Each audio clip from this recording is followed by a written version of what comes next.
বন্ধুরা good morning. তো দেখো ফাইনালি আমি দেশের বাড়ি চলে এসেছি। দেখো এখানে কত ঠান্ডা, দেখো আমি সোয়েটার পরেছি, এই দেখো, তারপরে আবার চাদর নিয়েছি।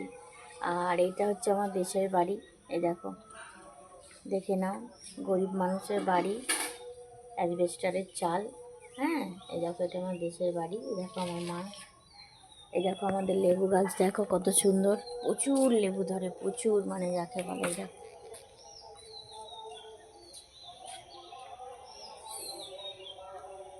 কতটা জঙ্গল হয়ে আছে, দেখো, মানে এখানে যে মানুষ বাস করে বলে মনে হচ্ছে না। আমরা থাকি না তো, 1 বছর পর পর আসি।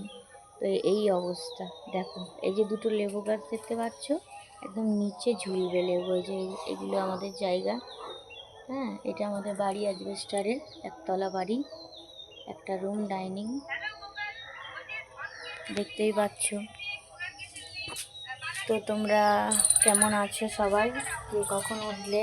আমি তো ভীষণ জার্নি ছিল, তো ওই জন্য সকাল সকাল শুয়ে পড়েছিলাম, তাই সকাল সকাল উঠে পড়েছি। ভীষণ জার্নি, হলদিয়া থেকে বর্ধমান, বর্ধমান থেকে আবার এইদিকে, মানে বুঝতেই পারছো। তো তোমরা সবাই ভালো থাকবে, তোমাদের যেন ভালো হয়, ভালো থেকো, আর আমাকে সাপোর্ট করো। টাটা।